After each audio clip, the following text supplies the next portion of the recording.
हमने आर्य समाज के इतिहास को वस्तुतः जाना ही नहीं।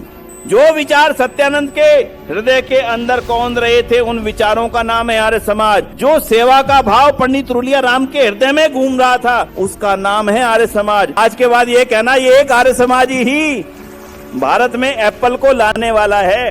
बंधुओं, दयानंद ना आते तो हमें ये बताने वाला कोई नहीं था कि ये देश तुम्हारा है। आर्य समाज ना होता तो क्या एक सिख परिवार देश की आजादी के लिए अपने आप को आहूत कर पाता? हमारे विद्यालय में पढ़ाने वाली हमारी टीचर्स, अध्यापिकाओं को आज आर्य समाज के इतिहास को रिव्यू करना पड़ेगा। आर्य समाज है क्या? आर्य समाज ने दिया क्या? आर्य समाज ने किया क्या? बच्चों के लिए और विशेषकर अध्यापकों के लिए ये मैं समझता हूं कि एक अच्छी बात रहेगी कि आप इन घटनाओं को जाने, सुने और आगे आने वाले समय में अपने बच्चों के साथ में इन बातों को साझा भी करें। दो घटनाओं को आपस में जोड़ करके देखेंगे और उससे आपको ये समझ में आ जाएगा कि आर्य समाज है क्या। क्योंकि आज ये बड़ा भारी प्रश्न है हम सभी के साथ। भैया भाई साहब, आर्य समाज क्या है? बोले वो आर्य समाज मंदिर हमने देखे हमारे कस्बे में। भाई होता क्या? हवन होता है जी वहां पे। अच्छा, और क्या होता है? कोई थोड़ा सा समझदार होता है ना, वो बताता है। शादियां होती हैं वहां पर, ये बता देता है वो। और क्या होता है? एक और समझदार निकल करके आता है, बोले वो ना वो आर्य समाजी होते हैं, वो भगवान को नहीं मानते। ये तीसरा समझदार आदमी कहता है। और चौथा और एक समझदार आता है, वो कहता है वो भगवान राम और कृष्ण को भी नहीं मानते। तो चार समझदार लोगों के द्वारा आर्य समाज की व्याख्या कर दी जाती है बड़े आराम से। लेकिन दुख ये है, आर्य समाज जो है, आर्य समाज जो था, आर्य समाज ने जो किया, आर्य समाज ने जो दिया, वो हम दुनिया तक नहीं पहुंचा सके।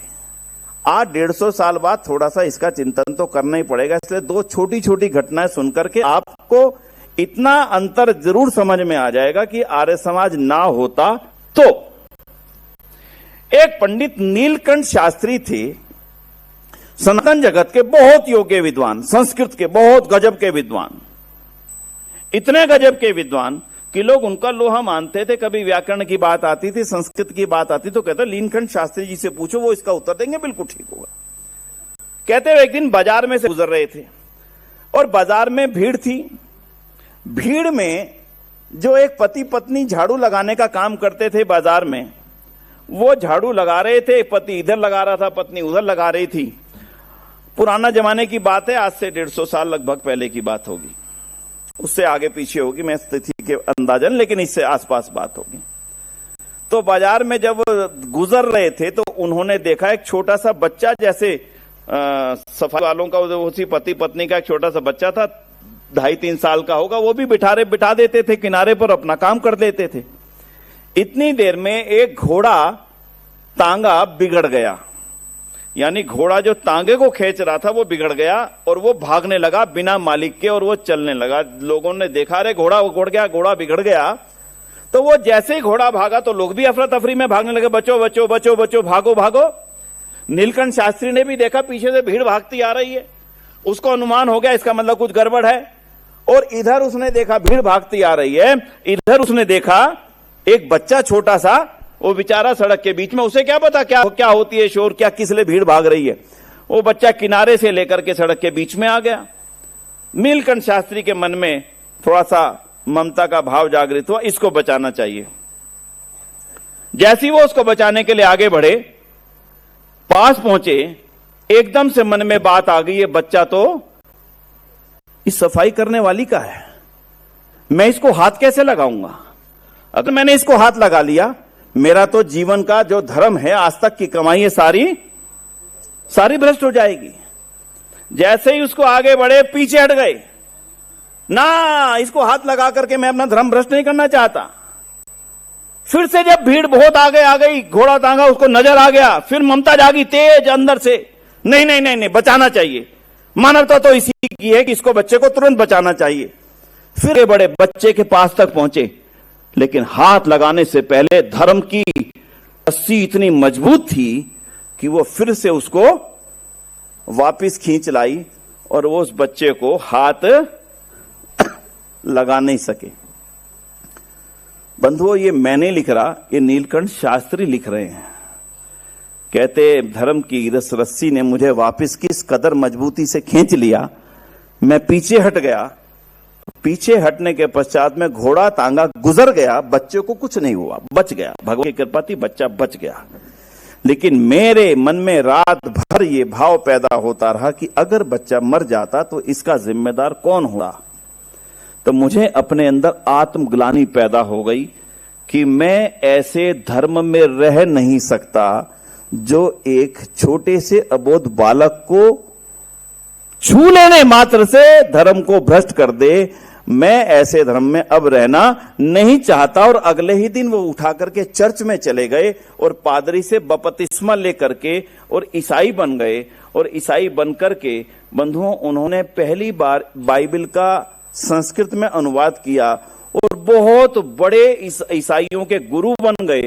और उसके पश्चात जो महाराजा पटी थे, महाराजा पटियाला को ईसाई बनाने में और उनको ईसाई धर्म में दीक्षित, उनके परिवार को ईसाई धर्म में दीक्षित करने में बहुत बड़ा योगदान अगर किसी का रहा तो उस पादरी का रहा। धर्म की बेड़ियों ने संस्कृत के योग्यतम विद्वान पुरोहित पंडित को उठा करके ईसाई धर्म की शरण में ला करके खड़ा कर दिया।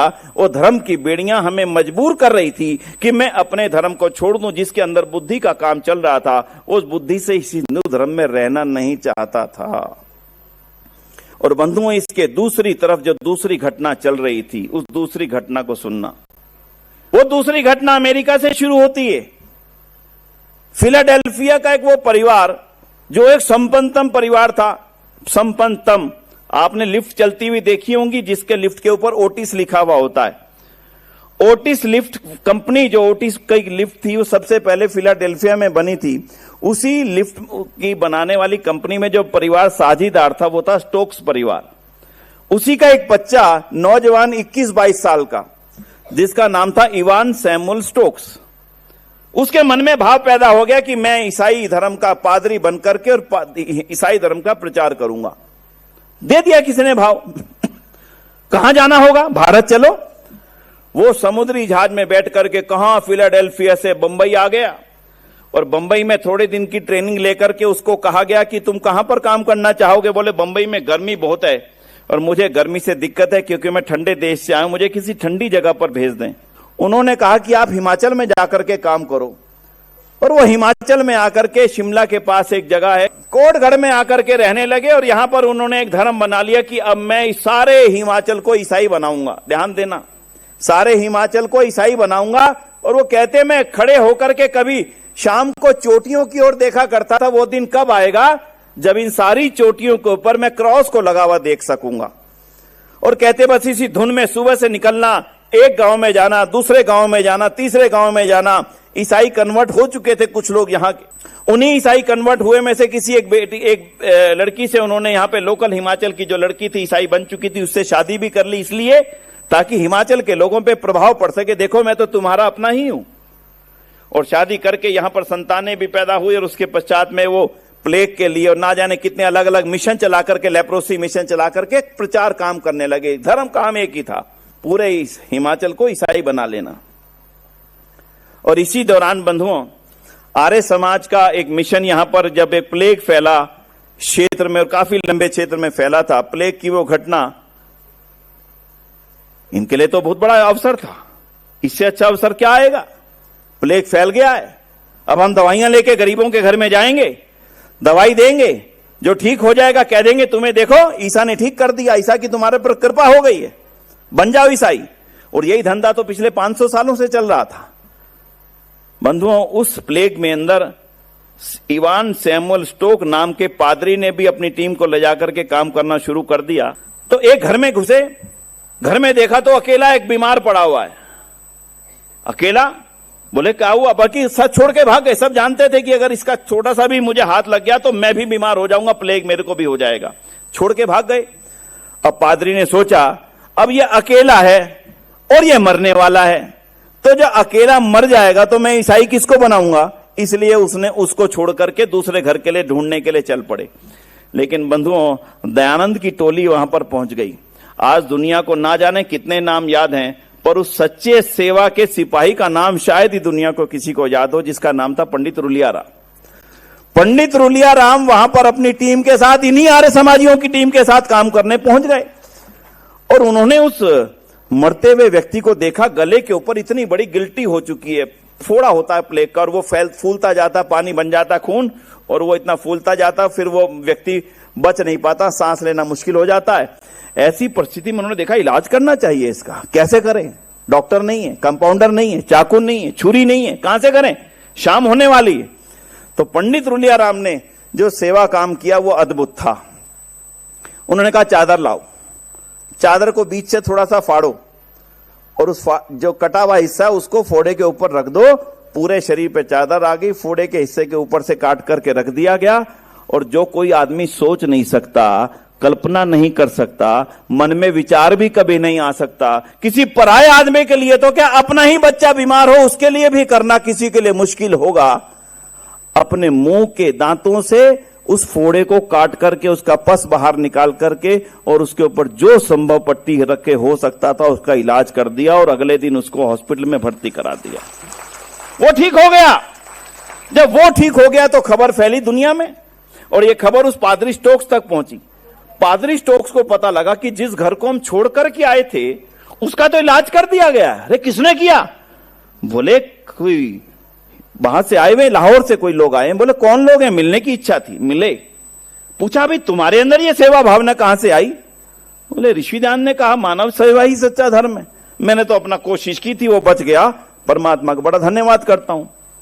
बातचीत हुई, लंबा नहीं जाऊंगा, लेकिन उस पादरी के अंदर एक भाव पैदा हो गया कि मैं जो सेवा कर रहा था मेरे मन में तो स्वार्थ था कि इनको मैं ईसाई बनाऊंगा, पर भले इस आदमी के मन में क्या स्वार्थ था, ये तो हिंदू ही था, इसके मन में कौन सा स्वार्थ काम कर रहा था, इसके मन में कौन सी सेवा भावना काम कर रही थी।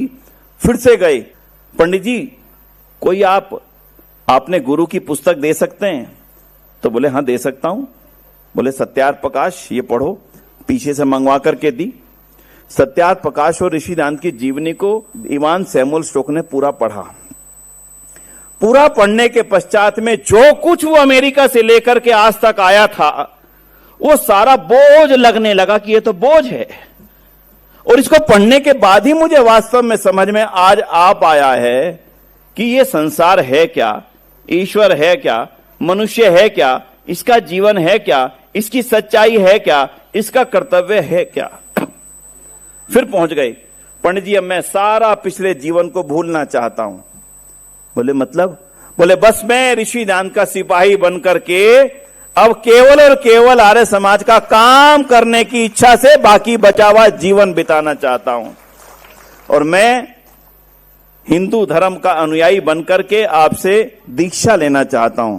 दीक्षा दी गई बंधुओं, हवन किया गया, दीक्षा दी गई। बोले नाम क्या रखोगे? बोले क्योंकि मैं सत्यार्थ प्रकाश को पढ़कर के बना हूं इसलिए मैं अपना नाम सत्यानंद रखना चाहूंगा और नाम रख दिया गया सत्यानंद आर्य। 15-20 दिन बाद आर्य नाम को बदला गया। बोले लोग ना पूछेंगे नहीं कि सत्यानंद आर्य, अगर मैं सत्यानंद के साथ स्टोक्स लगाऊंगा तो लोग पूछेंगे सत्यानंद और स्टोक्स का आपस में मेल नहीं बैठता पंडित जी, तो मैं उनको बता सकूंगा कि ये पीछे का कारण है। इसलिए मैं आपसे अनुमति लेना चाहता हूं कि मैं अपने नाम के आगे सत्यानंद स्टोक्स लगा लूं। बोले बिल्कुल कोई दिक्कत नहीं, आप सत्यानंद स्टोक्स लगाइए। नाम बदलने से नहीं, वास्तव में तो विचारों के बदलने से परिवर्तन आया करता है बंधुओं।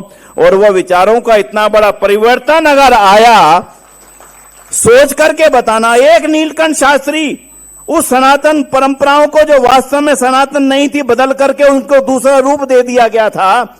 हिंदू धर्म छोड़ करके ईसाई बन गया और एक ईसाई बनकर के जो पादरी बनकर के सारे देश को ईसाई बनाने की इच्छा से आया, ओ दयानंद की सेना के कारण से वापसी हिंदू धर्म और वैदिक धर्म का अनुयायी बनकर के सारा जीवन आर्य समाज के उत्थान और आगे बढ़ाने के लिए जो काम पर लगा दिया। आप बताना इसका नाम है आर्य समाज या किसी और का नाम है आर्य समाज? बोलो किसका नाम है आर्य समाज? बोलो इसी का नाम है आर्य समाज। जो विचार सत्यानंद के हृदय के अंदर कौंध रहे थे उन विचारों का नाम है आर्य समाज। जो सेवा का भाव पंडित रुलिया राम के हृदय में घूम रहा था, जिसके कारण से वो सेवा का भाव काम कर रहा था, उसका नाम है आर्य समाज। और जिस विचार ने सत्यानंद को मजबूर कर दिया, अपने सारे बच्चों के नाम बदल दिए, घर में आकर के सारों के हिंदू नाम रख दिए, अपने घर में ऐसी यज्ञशाला बनाई, आज सारे हिमाचल के लोगों को ये जानकारी होनी चाहिए कि ऐसी यज्ञशाला मैंने पूरे भारत में आज तक भी देखी नहीं, जो आज भी जिंदा है, खड़ी है अपने स्थान पर कोटगढ़ में, जाकर के तीर्थ मान करके उसका सम्मान हो कि ये हमारे तीर्थ हैं। आज भी मोबाइल में डाल करके आप देखेंगे सत्यानंद स्टोक्स यज्ञशाला, बस इतना डालना, 1 मिनट में फोटो आ जाएगी उसकी। लकड़ी का इतना विशाल भवन, सारे भवन के अंदर और बाहर खुदा करके, लकड़ी के अंदर उस समय खुदा करके गायत्री मंत्र और वेदों के मंत्रों का नक्काशी कर रखी है। और नियम क्या बनाया अपने घर में, जब तक सारा परिवार यज्ञ नहीं करेगा तब तक घर में खाना बनना शुरू नहीं होगा। खाना नहीं, बनना भी शुरू नहीं होगा। बंधुओं, आर्य समाज हिमाचल में ऐसे नहीं फैला, शिमला में आर्य समाज ऐसे नहीं बना, शिमला में विद्यालय ऐसे नहीं बने, बड़ा भारी तप लगा। दुनिया को यह मालूम नहीं होगा, कम से कम भारत वालों को, कि भारत में जो एक बहुत बड़ी कहावत है ना, an apple a day keeps a doctor away, वो जो एप्पल है ना, सेब, वो भारत में कौन लाया मालूम है किसी को? हाँ बेटा, कौन लाया? ये बच्चा बताएगा। हाँ बोल, हैं? सत्यान। और वो कौन थे? आर्य समाजी। बोल, कौन थे? हाँ, आज के बाद ये कहना, ये एक आर्य समाजी ही भारत में एप्पल को लाने वाला है। अपने मोबाइलों में आप यूट्यूब डाल करके देखना, the father of apple in India. Bharat में एप्पल को लाने वाला कौन, वो लाया भी कैसे, वो भी हल्की सी छोटी सी घटना इतिहास की दृष्टि से आपकी जानकारी में ला दूं। माता तो प्यारी होती है हर बच्चे को। माता ने कहा बेटा शादी नहीं करेगा, बोले नहीं करूंगा। तो बोले तेरे हिस्से की जितनी जमीन है ना अमेरिका में, उसका पैसा लेकर के तो हिमाचल में जमीन खरीद ले।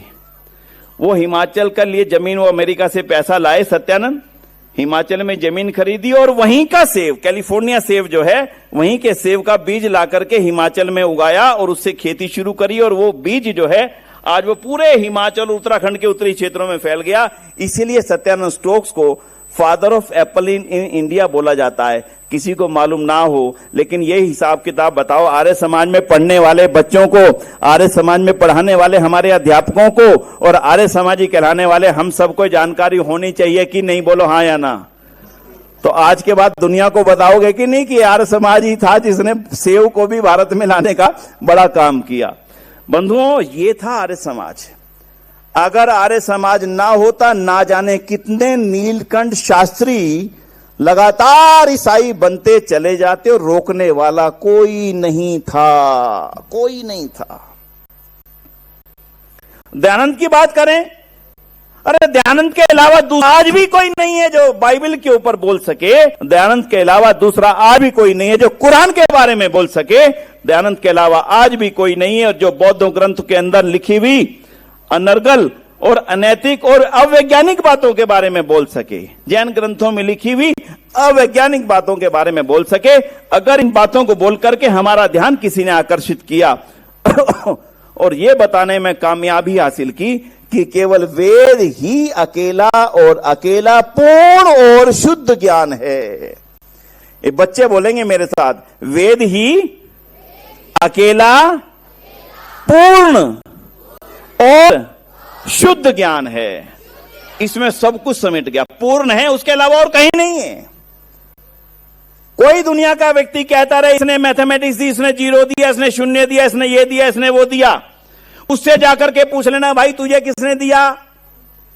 मैं पूछता हूं भाई साहब इन्होंने बड़ी मैथमेटिक्स पढ़ी, बोले 2 × 2 4, बोला आपको किसने सिखाया? बोला मेरे अध्यापक ने। अध्यापक से पूछा तुझे किसने सिखाया? बोला मेरे अध्यापक ने। बोल उससे हर आदमी कहता मेरे को मेरे अध्यापक ने सिखाया। अब भाई पहला अध्यापक कौन था जिसने सारी दुनिया को ज्ञान दिया? ईश्वर ही संसार का पहला गुरु है और वेद ही संसार की पहली ज्ञान की वो पुस्तक है जो ईश्वर ने दी। अभी मेरा विषय ये नहीं था, थोड़ा सा साइड में चला गया। बंधुओं, और इस इतिहास की दूसरी घटना और सुन लीजिए। कांगड़ा का एक गांव था, उस गांव में एक बच्चा पैदा हुआ। बच्चा पैदा होगा तो खुशी होगी, बड़ा संपन्न परिवार था। वाह जी वाह, लड़का पैदा हुआ है। संपन्न परिवार में लड़का पैदा हो, लोगों को खुशी होनी स्वाभाविक है। वो खुशी जो थी वो 7-8 दिन की थी।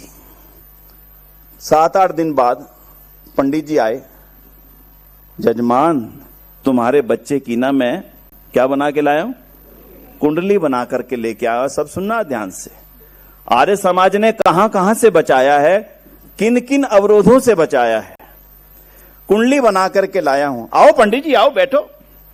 बोले जजमान बैठने वाली स्थिति नहीं है, मैं क्या बोलूं। बोले क्या हुआ। बोले जजमान कुंडली में ना पितृदोष है। बोले पितृदोष क्या होता है पंडित जी। बोला पितृदोष ये होता है कि अगर आपके इस बेटे ने जो जन्म लिया है, अगर इसने अपने पिता की शक्ल देखी तो पिता की मृत्यु हो सकती है। हे भगवान ऐसा क्या। बोले हाँ। बोले कोई उपाय होगा। बोले कोई उपाय नहीं है। बोले सच में। बोले हाँ ऐसा ही है। जो 7 दिन की खुशियां थी वो सारी की सारी मातम बदल गई। उनको भगा दिया गया जो ढोल बजाने ढोलक बजाने डेली आती, भागो यहां से। सिर पे हाथ पीठ पर टोने लगी बहनें माताएं सारी घर के अंदर। अरे क्या हुआ, कोई मर गया क्या। बोले नहीं, बेटे की कुंडली में पितृदोष निकल गया। बोले क्या करें। तो 2-4 ने सलाह दी कि जिसने इसको दिया है उसी के पास इसे वापिस भेज लो। बोले पंडित जी पितृदोष कब तक रहेगा। बोले 15 साल की उम्र तक रहेगा, यानी 15 साल तक ये बेटा अपने बाप को देख नहीं सकता। तो बेटे को कहां भेजेंगे। इससे अच्छा है कि इसको कहां भेज दो, बस कहते जंगल में फेंकाओ, अपने आप भगवान ले जाएंगे। कल्पना करना जरा, मां बन के कल्पना करना जरा 1 मिनट के लिए, थोड़ी देर के लिए। बेटा हुआ है और पंडित जी और लोग सलाह दे रहे हैं इसके फेंक करके आ जाओ। क्यों फेंक के आ जाओ, इसकी कुंडली में लिखा है। कल्पना करो जरा।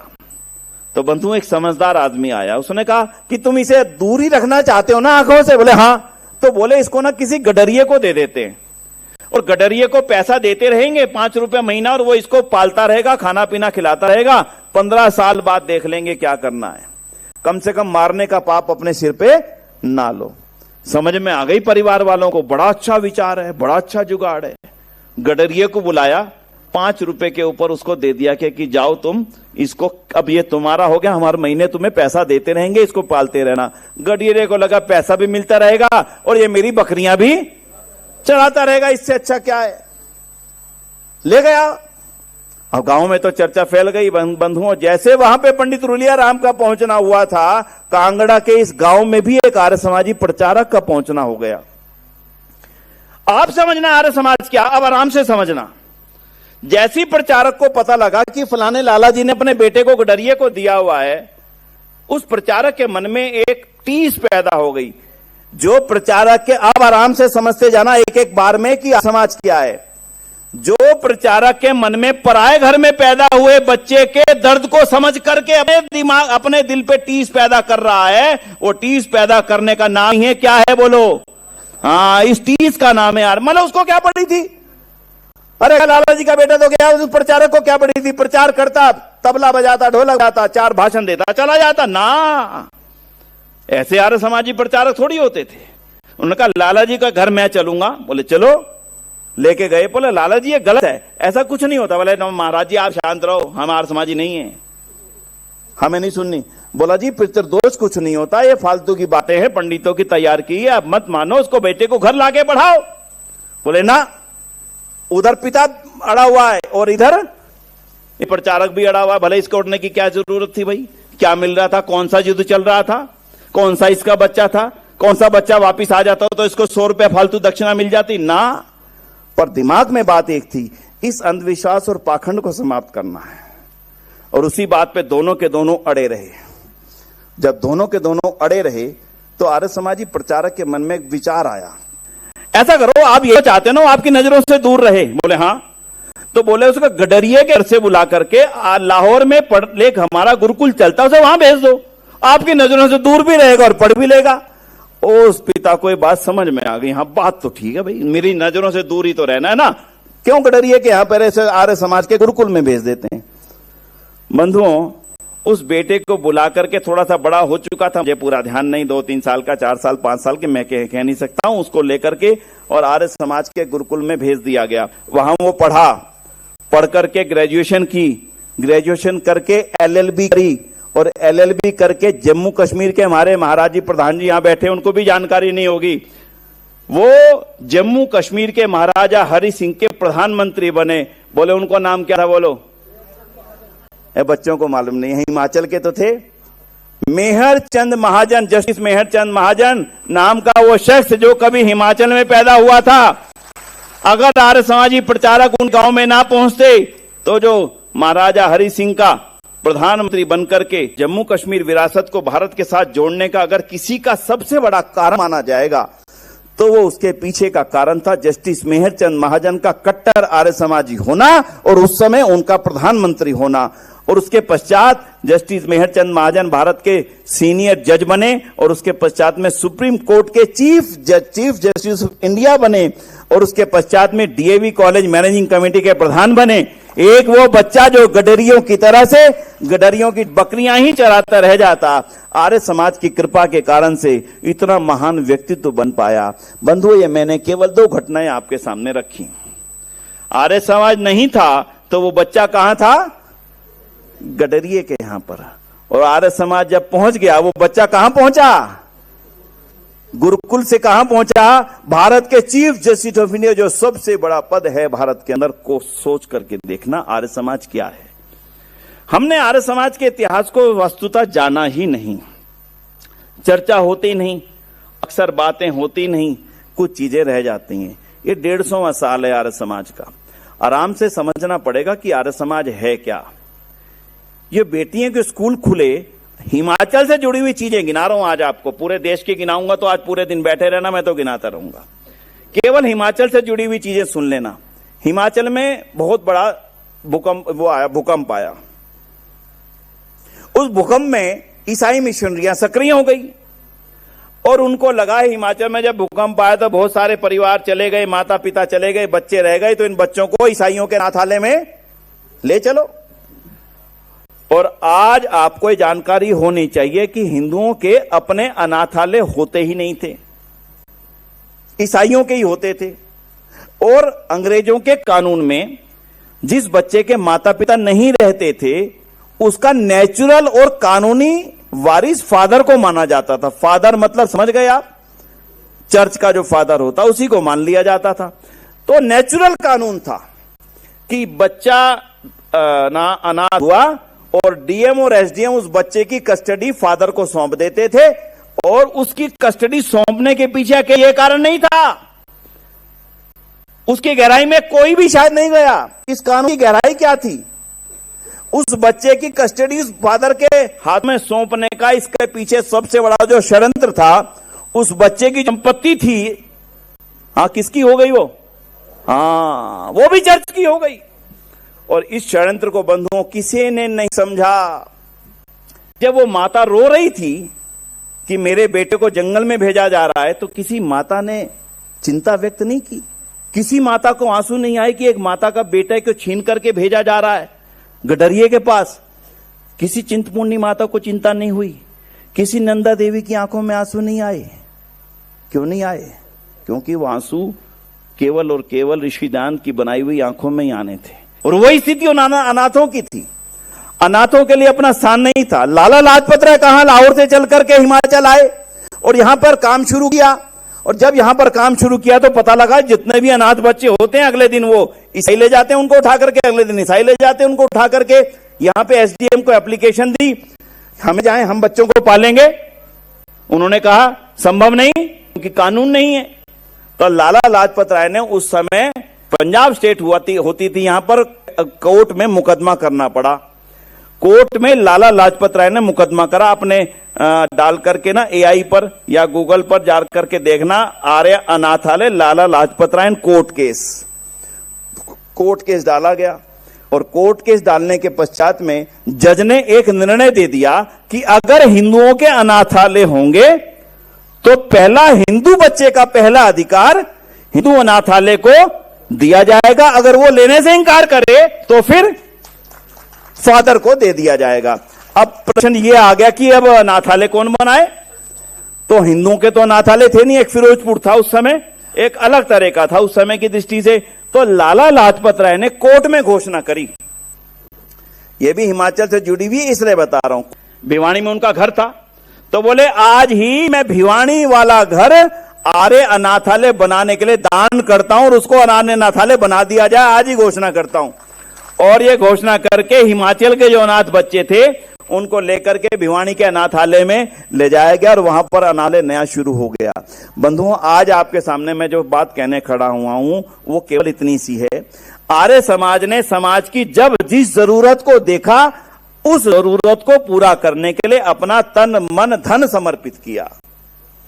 जब उन्होंने देखा बेटियों की पढ़ाई की जरूरत है, बेटियां पढ़ नहीं रही, तो उन्होंने कन्याओं के विद्यालय खोलने के लिए अपनी पूरी शक्ति झोंक दी और आज पूरे देश के अंदर कन्याओं के जितने भी विद्यालय खुले हैं उनमें सबसे पहले खुलने वाले विद्यालय आपके पंजाब का जालंधर का कन्या महाविद्यालय और उसके पश्चात में इन क्षेत्रों में जो खुले वही कन्या विद्यालय थे। आसान नहीं था। आज इन बेटियों को वो घटना जरूर पता होनी चाहिए जब लाला देवराज ने कन्या महाविद्यालय जालंधर खोला। यह घटना मैं क्यों सुना रहा हूं, ताकि हमें अपने पूर्व का कुछ इतिहास याद रहे। देवराज की इच्छा पैदा हुई स्वामी श्रद्धानंद के कारण से, कन्या विद्यालय खोलना चाहिए, ठीक है खोलना चाहिए, चलो खोलते हैं। एक जगह ले ली गई, कन्या विद्यालय लगा दिया गया, बोर्ड लगा दिया गया। अब भैया लगा तो दिया, यहां पढ़ने कौन आएगा, चलो घरों में चलते हैं। भाई साहब अपनी बेटी को पढ़ने भेजिए ना, दरवाजा बंद। भाई साहब अपनी बेटी को पढ़ने, अरे लाला जी माफ करो, दरवाजा बंद। तीसरे चौथे पांचवें आठवें घरों में लाला देवराज ने अपनी आत्मकथा लिखी है, पढ़ लीजिएगा कभी अवसर मिल जाए तो। उस आत्मकथा में वो लिखते हैं, मैं रोजाना तेज भरी दोपहरी में घरों घरों जाता था कि कोई अपनी बेटियों को पढ़ने भेज दे। कोई अपनी बेटियों को पढ़ने भेजता नहीं था। बड़ी मुश्किलों से 2 या 3 परिवारों ने अपनी बेटियों को पढ़ाना स्वीकार किया, उनको विद्यालय भेजा गया। जब विद्यालय भेजा तो उनके मामा चाचा दूर के रिश्तेदारों को पता लग गया फलाने ने अपनी बेटी को पढ़ने भेज दिया है। शाम को सारे के सारे स्कूल में इकट्ठे हो गए, तो मेरे को गालियां दे दे करके हमारी बेटियों के साथ पाप कराना चाहते हो, हमारा धर्म भ्रष्ट करना चाहते हो, और उठा करके लेकर के चले गए। मैं रात को घर पर यह सोचता रहा कि मेरे से क्या कोई पाप हो गया है, क्या मेरे से कोई भूल हो गई है। फिर मन में विचार आया ये तो होगा। फिर से अगले दिन उठा और फिर से कन्याओं के घरों में जा करके एक एक करके फिर लिखा करना शुरू किया। तो लोगों ने जालंधर में पंचायत किया। सुनना आराम से, आप में से कितने लोग हैं जो इस समाज के इस जबरदस्त व्यवहार को सहन करने की क्षमता रखते हैं। और पंचायत में क्या क्या नहीं बोला गया मेरे बारे में, कि लाला देवराज तो लड़कियों का स्कूल इसलिए खोलना चाहते हैं। अब आप, मैं शब्द बोलूंगा नहीं, समझना आपको पड़ेगा। इसलिए खोलना चाहता है, ये बड़ा बनता है आर्य समाजी, ये इसलिए खोलना चाहता है। बड़े से बड़े गंदे से गंदे आरोप वहां पंचायत में लगाए गए और लोगों से हाथ खड़े करके करवाए गए। बोलो कसम खाओ कोई अपनी बेटी को वहां भेजेगा नहीं। सब ने कसम खा ली। भाई ये तो धर्म का मामला है। दिक्कत यह नहीं थी कि मना रहे थे, दिक्कत यह थी कि कह रहे थे धर्म अलाउ नहीं करता, धर्म मना करता बच्चियों को पढ़ाने से। बंधुओं, लाला देवराज लिखते हैं, मैंने भी कसम खा ली कि अब तो इस गंगा में कूद ही पड़ाऊं, बाहर निकलने से क्या मिलेगा। फिर से निकला और उन्हीं लोगों ने जो कभी अपनी बेटियों को ना पढ़ाने के लिए कस्में दिलवाया करते थे, कस्में खाया करते थे, आस्ता आस्ता वही अपनी एक एक छोटी छोटी बेटियों को वहां पर छोड़ने आने लगे। और मुझे तब लगा मेरा आज जितना भी तप था वो सफल हो रहा है। और आज वो पूरे उत्तर भारत का सबसे बड़ा कन्या महाविद्यालय है, जालंधर का कन्या आर्य महाविद्यालय। तो आर्य समाज को लोगों ने समझा नहीं। उसका कारण लोग नहीं है, हमने समझाया नहीं, उसका कारण हम हैं। हमने इन चीजों की चर्चा आम आदमी से की ही नहीं। आज समय है, आज वक्त है, हमें इन बातों को लोगों तक पहुंचाना पड़ेगा। मैं कई बार भगत सिंह की बात करता हूं, हम अक्सर मंचों पे इन बातों को कह देते हैं। आर्य समाजी 80% थे देश की आजादी में भाग लेने वाले। कोई हमसे पूछे भाई कैसे थे बताओ तो सही, क्या उत्तर दोगे? तो हिमाचल से मैंने आज अभी जुड़ी हुई घटना केवल हिमाचल की बताऊंगा, आज दूसरी नहीं बताऊंगा। हिमाचल का एक कस्बा है डलहौजी, और डलहौजी में 15 अगस्त 1947 को एक घटना हुई। 15 अगस्त 1947 को डलहौजी में हुई घटना के बारे में कोई जानता है क्या? हाँ जी, आप में से कोई जानता है क्या हिमाचल वाला? 15 अगस्त 1947 बोल रहा हूं, जिस दिन देश आजाद हुआ था, उस दिन सरदार अजीत सिंह की मृत्यु हुई थी डलहौजी के अंदर, जिसका पूरा परिवार डलहौजी में रहने। सरदार अजीत सिंह का नाम सुना है कि नहीं सुना किसी ने? आप थोड़े से हाथ उठे। सरदार किशन सिंह का नाम सुना है कि नहीं किसी ने? थोड़े से और हाथ उठे। अच्छा, सरदार भगत सिंह का नाम सुना है कि नहीं? अरे अब तो सारे उठा लो कम से कम। हाँ, सुना है। सरदार भगत सिंह जी के चाचा का नाम था सरदार अजीत सिंह, और सरदार अजीत सिंह और सरदार किशन सिंह दोनों भाई थे, और सरदार स्वर्ण सिंह ये 3 भाई थे। केवल एक घटना सुनना आज आराम से। आज आपको यह यकीन होगा कि आर्य समाज ना होता तो क्या एक सिख परिवार देश की आजादी के लिए अपने आप को आहूत कर पाता? इसकी एक छोटा सा किस्सा आराम से सुन लेना। आज इस इतिहास के पन्ने को थोड़ा सा खोल के रखूंगा आराम से। सरदार अर्जुन सिंह लाला देवराज के वो मुंशी थे, और स्वामी श्रद्धानंद का महर्षि दयानंद से संबंध हो चुका था। और महर्षि दयानंद जब वहां पधारे, स्वामी श्रद्धानंद ने उनके दर्शन किए, तो लाला देवराज जी के उस मुंशी के रूप में सरदार अर्जुन सिंह जी ने भी स्वामी दयानंद के दर्शन कर लिए। और ऋषि दयानंद के दर्शन को देख करके तो अपने आप ही व्यक्ति के अंदर ऐसी वलवले उठते थे कि ऐसा लगता था आज मैं देख क्या रहा हूं। 6 फुट 9 इंच, क्या कद होता है 6 फुट 9 इंच का? 6 फुट 9 इंच की इतनी शानदार आकृति, विद्वता, चेहरे पे ओज, निस्वार्थ भाव, और वाणी के अंदर ऐसी पवित्रता और विद्वता तो ऐसे झलकती थी, 2 शब्द बोलते ही सामने वाला परास्त हो जाता था। उनको देखते ही सरदार अर्जुन सिंह का जीवन बदल गया। सरदार अर्जुन सिंह ने उनसे ही यज्ञोपवीत ग्रहण किया और पक्के समाजी बन गए। जैसी यज्ञशाला हमारे सत्यानंद स्टोक्स जी ने शिमला में बनाई थी, वैसी ही यज्ञशाला सरदार अर्जुन सिंह ने सिख होते हुए अपने घर में जाकर के बना करके रख दी, और नियम बना लिया, मेरे घर में हवन होने से पहले भोजन कोई नहीं करेगा, और मैं दुनिया में कहीं पर भी रहूंगा बिना यज्ञ किए खाना नहीं खाऊंगा। इसलिए जहां पर भी जाते थे अपने साथ में हवन कुंड का सामान लेकर के जाते थे। बक्सा जो हाथ में था ना, भारी हाथ में होता था, और हवन कुंड का सामान सिर पे होता था। बोले लाला जी, सरदार जी, कम से कम बक्से को सिर पे रखो और हल्के सामान को हाथ में रखो। बोले कभी कुछ करना पड़ता है ना, तो बक्सा तो मैं नीचे रख देता हूं, मैं हवन का सामान सड़क पे नहीं रख सकता, इसलिए बक्से को हवन कुंड को। सोच करके देखना आर्य समाज क्या था। सरदार अर्जुन सिंह के 2 भाई और थे, उनमें से एक भाई कृषि करते थे और एक भाई अंग्रेजों के परस्ते सर पर, बिल्कुल अंग्रेज बस जो अंग्रेजों ने कह दिया यही ठीक है। और उस समय की सिख परिस्थितियां ऐसी ही थी। अंग्रेजों ने सिखों को अपना बना लिया था। हिंदू कौम से अलग करने का षड्यंत्र उसी समय चला। आज मेरा वो विषय नहीं, इसलिए वहां नहीं जाऊंगा, छेड़ूंगा नहीं। सरदार अर्जुन सिंह को आर्य समाज मिल गया, सरदार अर्जुन सिंह के भाई को सिख मिल गए, वो अंग्रेज मिल गए। सरदार अर्जुन सिंह ने कसम खा ली, बस मेरे लिए तो बस अब जो कुछ है वो ऋषि दयानंद और आर्य समाज ही है, बाकी मेरे लिए जीवन का कोई भी और इच्छा अब है ही नहीं। 3 बेटे हुए, तीनों में से 2 बेटों को आर्य समाज के विद्यालय में पढ़ाया, डीएवी में। फिर पोता हुआ भगत सिंह, जगत सिंह, उन दोनों को भी डीएवी कॉलेज में पढ़ाया। उसके पश्चात लाला लाजपत राय के बनाए हुए नेशनल कॉलेज में पढ़ाया। मैं 4-6 बातें आपको बताता हूं। भगत सिंह के पिता और चाचा पढ़े आर्य समाज के स्कूल में, आर्य समाज के कॉलेज में। भगत सिंह ने डीएवी स्कूल में, डीएवी कॉलेज में। भगत सिंह को जब कलकत्ता जाना पड़ा, वहां छुपने की जगह मिली, तो वो मिली आर्य समाज कलकत्ता के अंदर। भगत सिंह को जब पैसे की आवश्यकता पड़ी तो आर्य समाजी सेठ छज्जू राम ने उनकी पूर्ति की, और छुपने की जगह जो हेड वाला जो फोटो उनको दिखता है, कलकत्ते का फोटो है, वो भी उनका खींचा गया तो लाला छज्जू राम के यहां पे। और जब उनको कानपुर में बैठने की जगह चाहिए थी तो मिला आर्य समाज कानपुर। दिल्ली में छुपने की जगह चाहिए तो मिला आर्य समाज नया बास नई दिल्ली। हरियाणा में छुपने की जगह चाहिए थी तो मिला गुरुकुल इंद्रप्रस्थ। और लाहौर के अंदर छुपने की जगह चाहिए थी तो मिला डीएवी कॉलेज। जालंधर में छुपने की जगह चाहिए थी तो मिला आर्य समाज। विचार करके देखना, व्यक्ति जिसके निकट होता है वही उसी जगह को वो प्रेफर किया करता है। भगत सिंह के पूरे जीवन में, आज मैं खुल करके इस बात को कहता हूं, भगत सिंह के पूरे जीवन में, वहां से लेकर के उनका मृत्यु तक का जीवन उठा के देख लीजिएगा, पूरे के पूरे जीवन में कोई चर्च, कोई गुरुद्वारा, कोई मंदिर, कोई धर्मशाला, कोई जैन समाज, कोई ये समाज, कोई वो समाज, कोई कम्युनिस्ट पार्टी का ऑफिस, कोई कम्युनिस्ट पार्टी का दफ्तर, किसी कम्युनिस्ट पार्टी के नेता के घर पे वो एक भी मिनट ठहरे नहीं। उनका पूरा का पूरा, मैंने वो पढ़ा जो जजमेंट हुआ था उनका जब उनको फांसी दी गई थी। 800 पेज का जजमेंट है।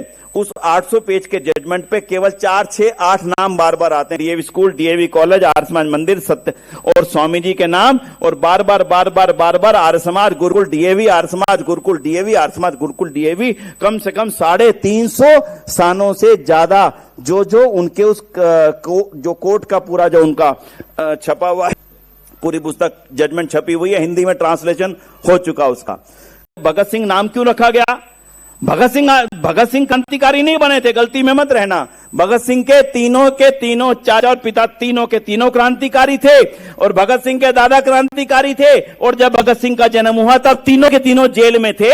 जब भगत सिंह का जन्म हुआ, उन्हीं के जन्म के आसपास तीनों जेल से छूट के आए थे।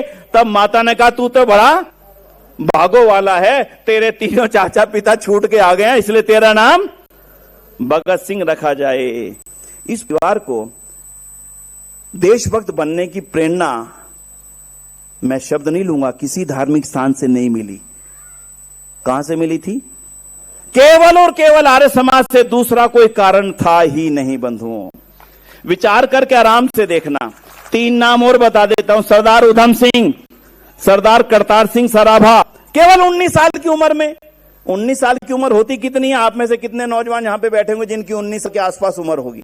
सोच करके देखना। 19 साल की उम्र का करतार सिंह सराभा जो डीएवी कॉलेज में पढ़ा है, उनको पढ़ाने वाला भाई परमानंद आर्य समाजी, उनको पढ़ाने वाला जयचंद विद्यालंकर आर्य समाजी गुरुकुल कांगड़ी का पढ़ा हुआ। यानी कि चारों तरफ से उनके साथ में पुस्तक सत्यार प्रकाश, गले में यज्ञोपवीत, हाथ में हवन कुंड, रहने के लिए आर्य समाज, इसके सिवाय उनके जीवन में था ही और कुछ नहीं बंधुओं। ऐसे ही हम नहीं कहते कि इस देश की आजादी में 80% योगदान आर्य समाज का था, गलत कहते हैं। वास्तव में ये देश की क्रांतिकारी आंदोलन ही आर्य समाज का था, बाकी और किसी का यह आंदोलन था ही नहीं। मेरी बात को दोबारा ना समझो तो फिर समझा देता हूं, दोबारा बोलता हूं। आंदोलन किसी का हो और हम उसमें योगदान दे रहे हो तो हमें लगेगा कि उसमें हमारा 80% योगदान था, और वो आंदोलन ही आपका हो, आप ही ने खड़ा किया हो। 80% योगदान नहीं था, आपका ही वो आंदोलन था। आज हिमाचल के आर्यजनों को और हमारे बच्चों को, टीचर्स को इस बात की गहराई का पता होना चाहिए। इस इशू को आराम से समझ लेना। 1757 में ईस्ट इंडिया कंपनी हमारे भारत पे कब्जा करके बैठ गई, और 1757 से पहले यहां पर मुगलों का शासन था। मुगलों का हमारे देश के ऊपर शासन था, हमें पता ही नहीं था कौन हमारे पर शासन कर रहा है। मुगलों का शासन था, ईस्ट इंडिया कंपनी आई, उसको लगा इनको हराना तो बड़ा आसान है। उन्होंने तरीके निकाले और मुगलों से थोड़े थोड़े अधिकार हासिल कर लिए, और जब थोड़े अधिकार हासिल कर लिए तो फाइनल दिन आया, बस अब इनको भगाओ और अपना पक्का शासन कर लो। तो पलासी का युद्ध हुआ। जो इतिहास के प्रोफेसर हैं वो इस बात को जानते हैं, जो इतिहास के टीचर हैं वो इस नाम को जानते हैं। पलासी का युद्ध हुआ था जी। पलासी का युद्ध सुना है? 1757 में हुआ था। हाँ जी, थोड़ा सा भूल गए। 1757 में हुआ, और वो युद्ध हुआ था लॉर्ड क्लाइव और सिराजुद्दौला। सिराजुद्दौला मुगलों का शासक था, और क्लाइव जो था ईस्ट इंडिया कंपनी का सिपाही था, मैंने जो सबसे बड़ा कहते हैं कर्नल जनरल जो था। अब सुनना जो मैं कहना चाहता हूं, एक तरफ ईस्ट इंडिया कंपनी अपना अधिकार करने के लिए लड़ रही है, एक तरफ सिराजुद्दौला अपने अधिकार को बचाने के लिए लड़ रहा है, और दोनों की तरफ जो सेनाएं हैं वो किनकी है? दोनों की तरफ भारतीय हैं। इधर भी भारतीय लड़ रहे हैं, उधर भी भारतीय रहे हैं। दोनों को यह नहीं पता कि ये दोनों लड़कर के मेरे ऊपर शासन करेंगे। तब ये किसी को मालूम ही नहीं था कि ये भारत हमारा है। तब तक ये किसी को मालूम नहीं था कि कोई बाहर वाला हमारे ऊपर शासन कर रहा है। तब तक ये किसी को एहसास नहीं था कि कोई और हमारे ऊपर शासन कर रहा है। ये देश तो हमारा है और हमारा इस पर शासन होना चाहिए। मुगल चले गए और अंग्रेजों का शासन हो गया। हमें फर्क नहीं पड़ा, हम चलते रहे, अंग्रेजी की फौज में हम भर्ती होते रहे। बंधुओं, दयानंद ना आते तो हमें ये बताने वाला कोई नहीं था कि ये देश तुम्हारा है, इस देश का नाम आर्यवर्त है, इस देश पे तुम्हारा शासन था, और तुम्हारे ही शासन के समय इस देश को विश्व गुरु कहा जाता था। तुम्हारे ही शासन के समय तुम्हारी सीमाएं वहां से लेकर के और वहां तक थी, कहां, अफगानिस्तान, इराक, वहां से लेकर के और जावा, सुमात्रा से लेकर के ऑस्ट्रेलिया के कोने तक तुम्हारा, इसको आर्यवर्त कहा जाता था। और यहां के चक्रवर्ती सम्राटों का पूरी दुनिया पे शासन था। ये अगर आधुनिक काल में किसी ने बताया तो ये बताने वाला अकेला एक व्यक्तित्व हुआ है, दूसरे का नाम इतिहास के अंदर लेने वाला कोई नहीं है। ना किसी ने लिखा, ना किसी ने बोला। बोलो क्या नाम था उनका? उनका नाम था ऋषि दयानंद सरस्वती। क्या नाम था बोलो?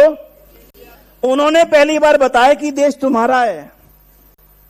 अगर वो ना आते, आज मैं लंबा इतिहास को नहीं खींचूंगा, केवल आज आपको यह बताने आया हूं कि इस देश को यह बताने वाला कि देश तुम्हारा है, ये बताने वाला कि तुम्हारा इस पे शासन होना चाहिए, ये बताने वाला ये विश्वगुरु देश दोबारा से विश्वगुरु बनना चाहिए, ये बताने वाला तुम्हारी भूलों के कारण तुम गुलाम हुए, आज फिर से उठ के खड़े हो जाओ, ये देश फिर से तुम्हारा होगा। और ऐसे ही भगत सिंह, राम प्रसाद बिस्मिल, भाई परमानंद, चंद्रशेखर आजाद, उधम सिंह, लाला लाजपत राय, ना जाने कितने क्रांतिकारियों को जिस सोच ने तैयार किया, वो सोच केवल और केवल दयानंद की थी। बंधुओं, अगर दयानंद ना आते, कांग्रेस की एक घटना सुन लीजिए। कांग्रेस की स्थापना हुई 1885 में। कब हुई जी? और आर्य समाज की स्थापना कब हुई? 1875 में। कांग्रेस की स्थापना हो गई और कांग्रेस के अधिवेशन होने लगे।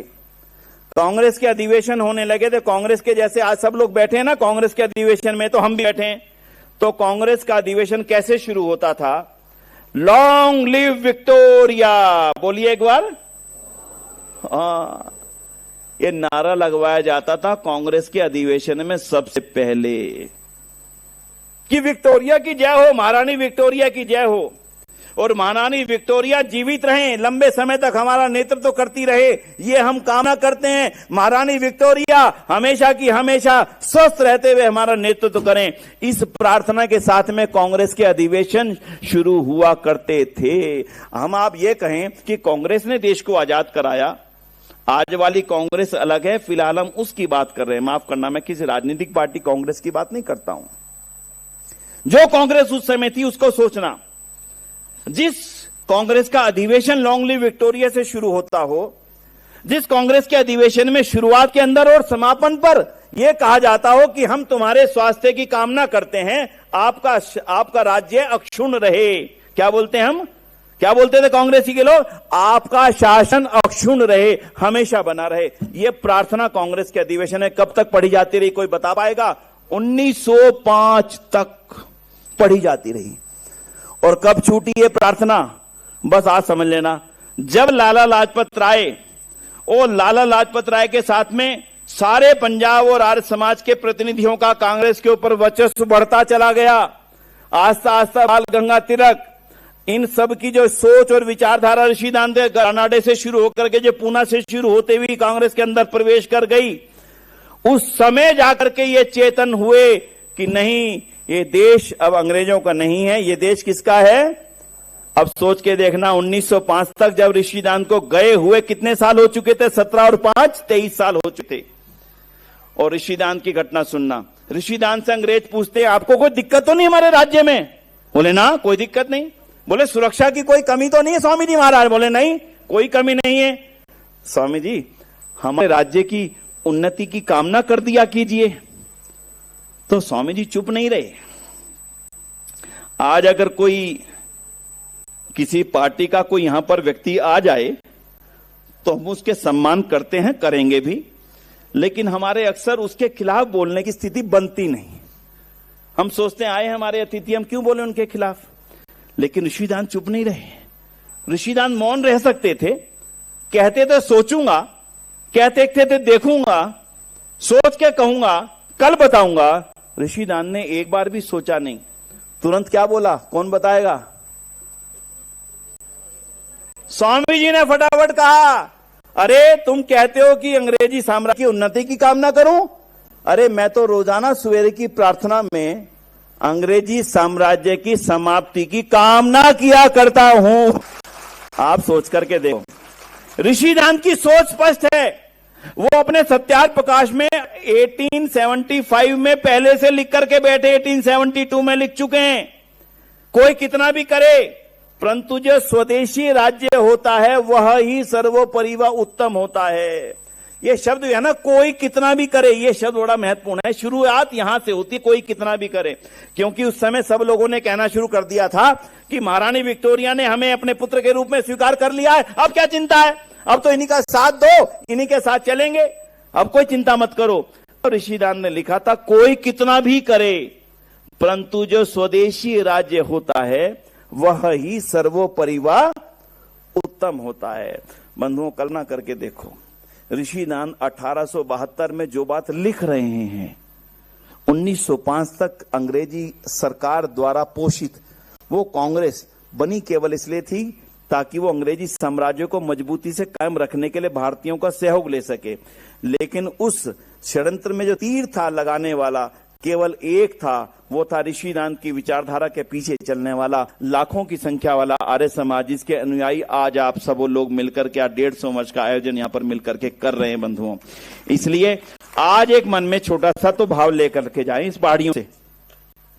सत्यानंद स्टोक्स अमेरिका से आया था और उसने यहां पर आर्य समाज को जो प्रचार किया, बड़ा भारी, वो अलग इतिहास है। अभी मैंने सत्यानंद स्टोक्स ने हिमाचल में क्या क्या काम किया अभी वो नहीं बताया, वो कभी समय मिलेगा फिर बताएंगे। मेहरचंद महाजन ने यहां पर पैदा होकर के जो जो काम किए देश और दुनिया में, वो अलग इतिहास है। एक उनकी देन बताना भूल गया हूं मैं, उनकी बड़ी भारी देन थी, लेकिन उस देन का थोड़ा हिमाचल को मिला, ज्यादा जम्मू कश्मीर को मिला। मेहरचंद महाजन जब प्रधानमंत्री थे हमारे महाराजा हरि सिंह के, उनको इतना ज्यादा उन्होंने तैयार कर दिया था कि बस महाराजा हरि सिंह को लगता था कि अब आर्य समाज से बेहतर दुनिया की और कोई संस्था नहीं है, और उन्होंने अपनी संपत्ति का, ये शायद आप में से किसी को भी नहीं मालूम होगा, अपनी संपत्ति का आधा हिस्सा, अब वो कोई विनय आर्य की संपत्ति नहीं थी जो 20-30 हजार की 50 हजार की हो, महाराजा हरि सिंह की संपत्ति का आधा हिस्सा आर्य समाज की संस्थाओं को दान करने का लिखित में संकल्प कर दिया था। और उसमें से बहुत सारा हिस्सा जम्मू कश्मीर में आज मौजूद है, राजौरी में, पुंछ में, अखनूर में, जम्मू में, नागबनी में। क्यों जी, बात ठीक है प्रधान जी? मिल गया था, है जी। डीएवी बना नागबनी का, बहुत बड़ा डीएवी बना जो हिमाचल और जम्मू कश्मीर की सीमा पे है। इसलिए बंधुओं, आज हमें उसी आर्य समाज को दोबारा लाने की तैयारी करनी है, कोई बाहर से आने वाला नहीं है। हमारे इन विद्यालयों में पढ़ने वाले विद्यार्थियों को आर्य समाज के कामों को आगे बढ़ाना पड़ेगा। हमारे विद्यालय में पढ़ाने वाली हमारी टीचर्स, अध्यापिकाओं को आज आर्य समाज के इतिहास को रिव्यू करना पड़ेगा। आर्य समाज है क्या, आर्य समाज ने दिया क्या, आर्य समाज ने किया क्या। इसलिए मुझे ऐसा लगता है कि आज का यह सत्र आपको अगर इस प्रेरणा के लिए तैयार कर सके कि आप आर्य समाज के इतिहास को जानें, आर्य समाज के इतिहास को पढ़ें, आर्य समाज के इतिहास को खोजें, आर्य समाज के इतिहास की वो घटनाएं सामने आने लगेंगी। मैंने अभी जितनी कुछ बता पाया हूं, उन 500 घटनाओं में से 3 घटनाएं सुनाई है, जो 500 घटनाएं मैंने संकलित की हुई हैं, जिन्होंने देश और दुनिया के इतिहास को बदल करके रख दिया है। अभी हिमाचल की भी कुछ कुछ घटनाएं सामने मैं आपके सामने ला सका हूं। इसलिए आर्य समाज एक गजब की संस्था थी, गजब की संस्था है।